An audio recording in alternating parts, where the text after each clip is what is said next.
Hi నమస్తే. Are Krishnaiah గారు BC సంఘం జాతీయ అధ్యక్షుడు. ఆర్ కృష్ణయ్య గారి వల్ల బీసీలకు ఒరిగింది ఏమిటి? ఆర్ కృష్ణయ్య గారి వల్ల బీసీలకు విద్యా ఉద్యోగాల్లో అవకాశాలు ఏమైనా పెరిగాయా? ఆర్ కృష్ణయ్య గారి వల్ల బీసీ రిజర్వేషన్ ఏమైనా వచ్చిందా? లేదంటే ఆర్ కృష్ణయ్య గారి వల్ల దేశ జనాభాలో రాష్ట్ర జనాభాలో 50-60% ఉన్నటువంటి బీసీలకు జనాభా ప్రాతిపదికన రిజర్వేషన్లు ఏమైనా సాధించి పెట్టాడా? లేదంటే జనాభా ప్రాతిపదికన అసెంబ్లీ స్థానాల్లో కానీ పార్లమెంటు స్థానాలు కానీ జనాభా ప్రాతిపదికన ప్రకారం సాధించి పెట్టాడా? బీసీలను అడ్డుపెట్టుకొని బీసీ కార్డును అడ్డుపెట్టుకొని బీసీ సంఘాలను అడ్డుపెట్టుకొని పదవులు పొందడం తప్ప ఆర్ కృష్ణయ్య గారి వల్ల బీసీలకు ఒరిగింది ఏమిటి?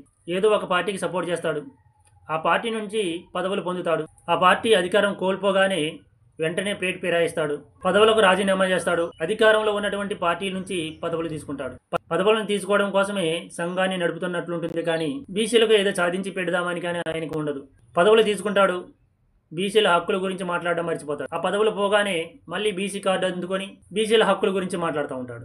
జాతీయ స్థాయిలో బీసీ సంఘానికి అధ్యక్షుడిగా ఉండి బీసీల తరపున ఒక పార్టీ ఎందుకు పెట్టలేకపోతున్నారు? దేశ జనాభాలో కానీ రాష్ట్ర జనాభాలో కానీ 50% పైగా ఉన్న బీసీలను ఎందుకు ఏకం చేయలేకపోతున్నారు? ఈ దేశ జనాభాలో 50-60% ఉన్న బీసీలు ఎందుకు పార్టీలు పెట్టలేకపోతున్నారు?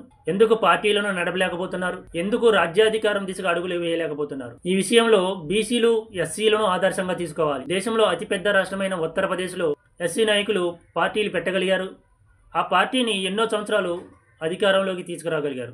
ఎస్సీలో ఐక్యతను తీసుకురావడం వల్ల జరిగింది. కానీ ఆర్ కృష్ణయ్య గారు బీసీల్లో ఎందుకు ఐక్యత తీసుకురాలేకపోతున్నారు? కాన్సీరామ్ గారు ఎస్సీలకు అధికారం కోసం పాటుపడ్డాడు, కానీ పదవులను ఆశించలేదు.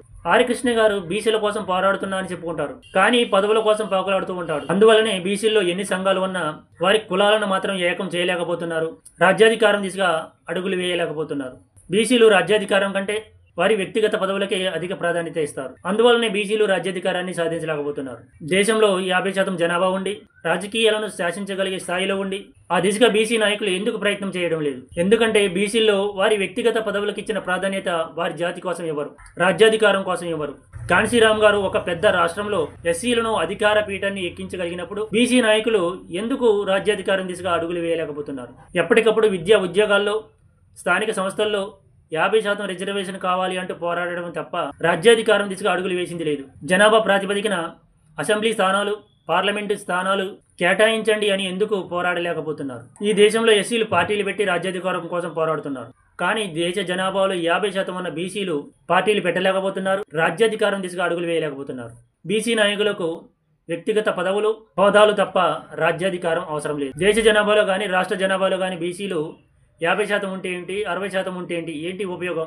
రాజకీయాలను శాసించగలిగే స్థాయిలో ఉండి జాతి ప్రయోజనాలను పక్కన పెట్టి జాతిని అడ్డుపెట్టుకుని పదవులు పొందే నాయకులే తప్ప రాజ్యాధికారం కోసం పోరాడే నాయకులు బీసీలో లేరు. ఇప్పటికీ మేము దేశ జనాభాలో 50% ఉన్నాము, మాకు 50% రిజర్వేషన్లు ఇవ్వండి అని అడుక్కునే స్థాయిలోనే ఉన్నారు తప్ప శాసించే స్థాయికి చేరుకోలేకపోతున్నారు. శాసించే స్థాయికి చేరుకోవాలంటే ఇంకా వీళ్ళకి ఎన్ని శతాబ్దాలు పడుతుందో. ఇప్పుడు తీన్మార్ మల్లన్న గారు తెలంగాణలో బీసీల రాజ్యం వస్తుంది, తెలంగాణ తదుపరి ముఖ్యమంత్రి బీసీని అంటూ మాట్లాడుతున్నాడు. వ్యక్తిగత పదవుల కోసం పాకులాడే బీసీ నాయకులు తీన్మార్ మల్లన్నకు మద్దతుగా ఉంటారా? రాజ్యాధికారం కోసం కలిసి ముందుకు నడుస్తారా? అది అసాధ్యమనే చెప్పాలి. బీసీ నాయకుల్లో వ్యక్తిగత పదవుల కోసం తప్ప రాజ్యాధికారం కోసం పోరాడే నాయకులు లేరు. తీన్మార్ మల్లన్న గారి ప్రయత్నం ఫలిస్తుందా? లేదంటే తీన్మార్ మల్లన్న కూడా పెద్ద స్థాయిలో పదవుల కోసం ఉన్నతమైన పదవుల కోసం బీసీ కార్డును ఉపయోగించుకుంటున్నాడా? బీసీలకు రాజ్యాధికారం అంటూ కొత్త రాజకీయాలు చేస్తున్నాడు.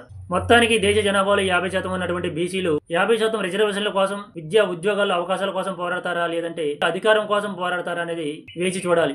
లేదంటే కాపు కార్డు ఎత్తుకొని కాపు కులానికి ప్రతినిధిని అని చెప్పుకుంటూ కాపు కులం నుంచి ఎవరు ముఖ్యమంత్రి కాలేదు, నేను ముఖ్యమంత్రి అవ్వడానికి సిద్ధంగా ఉన్నాను అని చెప్పుకుంటూ పార్టీ పెట్టి ఆ పార్టీని చంద్రబాబు నాయుడు గారికి సరెండర్ చేసి పదవులు తీసుకొని పార్టీ నాయకులను కార్యకర్తలను టీడీపీకి జెండా కూలీలుగా మార్చాడు పవన్ కళ్యాణ్. తీన్మార్ మల్లన్న కూడా ఇదే మాదిరి బీసీలను మోసం చేసి పదవులు తీసుకొని బీసీలను కాంగ్రెస్కో బీజేపీకో బీఆర్ఎస్కో జెండా కూలీలుగా మారుస్తాడా? వేచి చూడాలి.